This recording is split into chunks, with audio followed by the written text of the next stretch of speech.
Well, hello my fellow car modelers. How you doing this week? Well, you know what? With the new model room all cleaned up and ready to rock, I'm ready to do some model building. And I know I got a lot of kits to choose from, but I'm going to go down to Andy's and buy myself a new model. Why don't you come along with me? I want you to check this one out. It's something a little different. So let's go.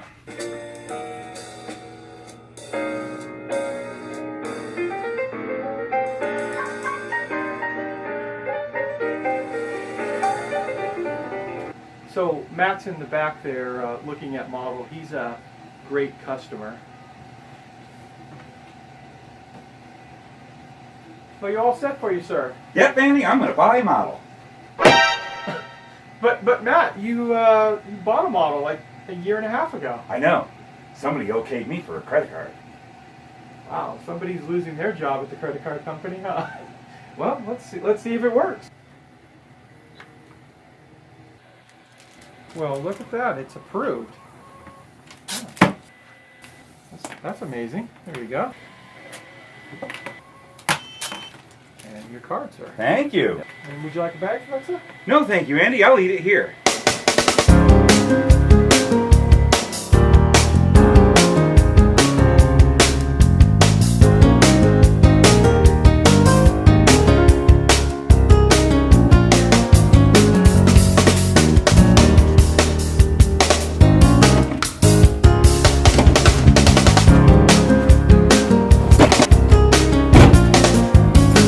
Well, let's go back to the clean model room and check out this kit. Woohoo!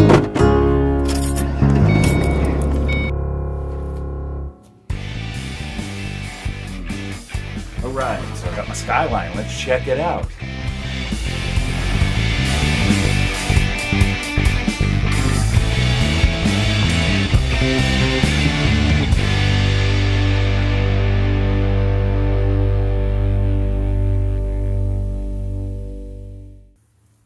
Alright, so let's take a look at this Tamiya Skyline Kit. Now, let's get the light on here. Now, the reason why I wanted to do a episode on this particular kit is, one, I've been wanting one. The Nissan Skyline is a car that is forbidden fruit in the car world. The Nissan Skyline was a really high performance model from Nissan, and it wasn't allowed into the United States at the time. So over the years it kind of was this folklore with like movies like Fast and the Furious, Tokyo Drift, and games like Gran Turismo, and the car was featured in it. It got a cult following here in the United States. And for the few people, finally, when it was allowed, after it kind of became a classic, it was allowed to be imported into this country without too many issues. Because if you would have gotten one years ago, it literally was illegal contraband, and it would have been confiscated from you. Anyways, that's kind of a little bit of the story of the Skyline GTR. Also, another thing is I want to kind of open up some of the minds of a lot of modelers, especially you guys and girls my age and stuff, and we've been mostly into American muscle cars, American classic, American hot rods, and all that. You know, that's the majority of my stuff. And I was, I would always like Nissan and Toyota. I've owned quite a few of them, and I always like Japanese cars, but especially in the kit realm, you know, I wouldn't buy Tamiya. A lot of guys don't buy Tamiya because they think they're expensive. Lots of times they don't have an engine or a hood that pops. And, you know, the AMT Revell, that's all I build. And, you know, of course, obviously, you can see the majority of my kits are AMT Revell monogram, you know, muscle cars, American cars. But I want to show you the absolute modeling joy you can get out of a Tamiya kit if you haven't tried one out. They are just fantastic kits. They go together so well. And sometimes there's a big plus in not having to worry about an engine. There's so many other factors to the kit of like, well, you know, the price of them are so high, which kind of not now. They're not so much more expensive than domestic kits these days, but the higher price, a lot of guys would say, well, they don't have an engine, a hood doesn't even pop. It's basically a a promo. Well, not really. There's a lot of other areas that there's a lot of great detail. But when you see how accurate everything that you do see on the model is, the chassis, the interior, like on this being a race car with the roll cage, and how it fits and everything, they are, I hate to say it, they just are way above your typical Monogram Revell AMT kits, even the modern ones today. So let's crack into this and I'll show you it. And I'm going to also show you some tips on, if you guys that like to build race cars, I'm going to kind of go over some stuff on doing a roll cage with this kit. There's little things that I do. I know that on a lot of race cars, I've seen this a lot. Guys have a lot of problem with getting rid of that parting line on that round, or I should say tubular roll bar. And I'm going to show you some tricks on what I do to get rid of that, and we'll get the roll cage built, fitted, and all that taken care of, all the prepping. You will see how simple it is to prep the roll cage, getting rid of all parting lines and anything like that, and getting them primed and painted. I'm going to go through all that with you. So here we go. Let's open up this kit and take a look at it. All right, so here we go. Get that started, and it's like Christmas, hey? All right, there we go. It has been de-sealed, and let's take a look at what we got inside. Oh my goodness, what the heck. Okay. All right. As you can see, we got everything nice and individually wrapped in its own bag. Everything's there, and if you can see here, we've got all the areas that you paint black and chrome. Tamiya's chrome, I love it. It's second to none. Their wheels are always amazing. What I love about the chrome, it's not so toy-like like it is in a lot of the other kits. They kind of tone it down a bit. I think it's a lot more real looking, especially when you're wanting to deal with more like an aluminum with the intercooler, which lots of times, even the wheels, if I was to keep them aluminum looking, I usually will shoot it with a dull coat. It even looks better. And nice and proportioned. It's got that Skyline circular rear taillights that it's really famous for. Really well molded. I mean, the plastic is just really nice quality. It doesn't feel brittle at all. Look it up into the hood there, the divider right there. Look how thin that is and crisp for the heat extraction. So there's that. And in the body bag there was some nice tire decals. Tires. What can I say about their tires? Let's unpackage these. Staples.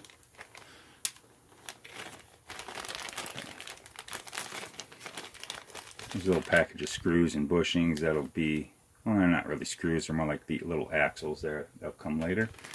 And the tires, I just love the tires in Tamiya kits. Tires in Tamiya kits are just squishy, but they're just so good, done so well. They just have the proper sheen to them and everything. 4 tires.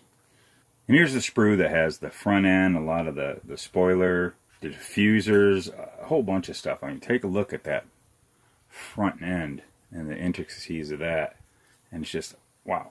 There is just minimal parting lines. There's not a lot of parting lines and injection pins and stuff that you have to sit there and fill and sand. It's incredible. And look at this, the pedestals for the rear spoiler. And here we are with the roll cage. You see the dashboard, the back firewall and package tray and everything. I mean, look at the detail in it and the crispness and roll cage. I got to tell you, like, I want to show you how to prep roll cages, but on these, it isn't as much as like you'd find in a Monogram NASCAR or something. But you'll get to see how we do that. It's really incredible detail. The floor, the chassis, Look at how that is. Great detail.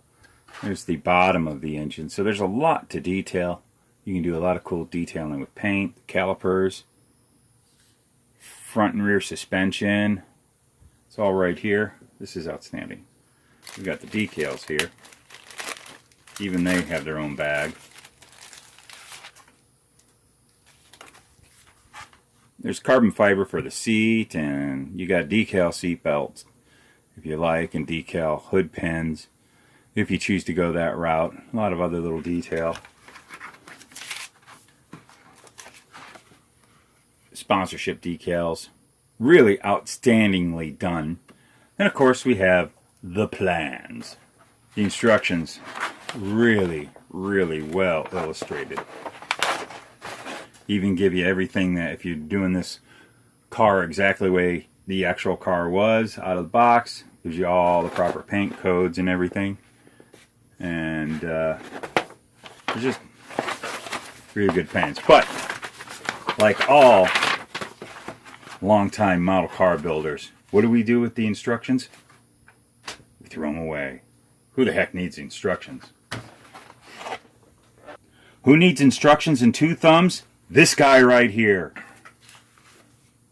Alright, so there we are with the Skyline and the Tamiya kits. Now, unfortunately at this time, this kit is not in production, but it's this is not really so much a kit review I'm doing here. Again, I'm wanting to show you guys the quality of Tamiya kits if you haven't experienced a Tamiya kit. And again, I'm showing you more on how to do roll cage. I'm not doing the whole build, but I'll tell you, I will cover in other episodes as I build this kit. I'll tell you what my plan is. What my plan with this kit is I'm gonna not quite build the car as it is. My plan was to kind of do a car. I wanted to make it kind of a race car that's street legal, that someone might take it on track days. Just it's not going to have sponsorships and all over it and all that as far as any major sponsor. I don't want to build a race car, a professional race car. I want to do like someone's fun time track car and canyon carver. So that's what I got this for. And I just like the Skyline, so that's what I'm doing. So we're going to start with the roll cage. And I think what I'll do also, I'm going to use this chassis plate right here and floor and everything to build up on the thing. So we're going to first start with this. We'll trim this off the sprue. I just use these side cutting dikes I've had for 30 years. I cut a little bit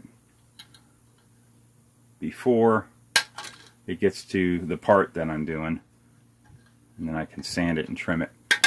This is my way of doing it. I just like to get right before the part, so you still got a little tab there that you can cut and sand off. That's my little way.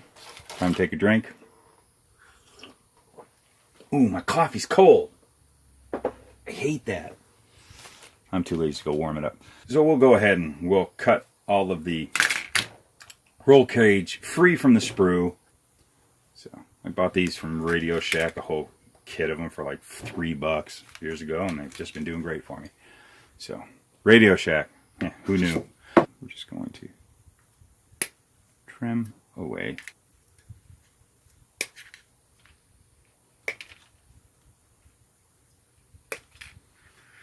One's free. Let's set another one free. Clink, clink, clink. 1 hour later. This one here.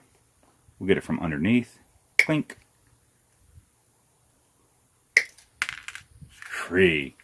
I'm waiting to send one across the room though. And then we'll spend about 2 hours finding it, which we may never find. It'll be these small ones. Yeah, that one almost took a flight. It's all a part of the fun, right? Aggravation, fun. What's the difference? I think that's all in the roll cage department. We don't have a lot of roll cage. Oh, thank goodness. Sometimes this can get real tedious. So, we've got, I believe that's driver's side. We've got passenger side.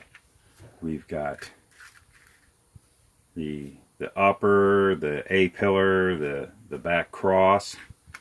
And we got this part we'll figure out sometime. These looks like down bars. I think that's everything. This is when the instructions come in real handy. Okay, well, at this time, we're going to cut it off right here and continue on next week. I've got a lot to cover on this. We'll get right back on it. So, thanks a lot for tuning in. I hope maybe this changed your thoughts on some Tamiya kits if you haven't tried them out. I really recommend them. They've got a lot of cool subjects. Some of the race cars are excellent, and we'll be showing you more of them at some other time. We'll be getting back onto this roll cage, getting it all prepped. Then next we'll paint it, and you'll see how great it'll look with all the proper prep work. So keep on building those model car kits. This is me, Lucas C. Thanks for tuning in. You remember, hit that like button and subscribe. Tell your friends about it, and we'll see you in the next episode. And thanks a ton for clicking on my videos. I sure do appreciate it. We're building the channel up, and that's what we want to see. So I've got a ton more content for you. I want to hear from you again. And hey, I'd like to see some of your models. Like I said before, I want to start putting some of my viewers' models on here, so send me some pictures. I've got my Facebook page, Model Car Hobby Headquarters, and let's see what you got. I want to see your stuff. So we'll see you next week. Thanks a bunch. Cold coffee.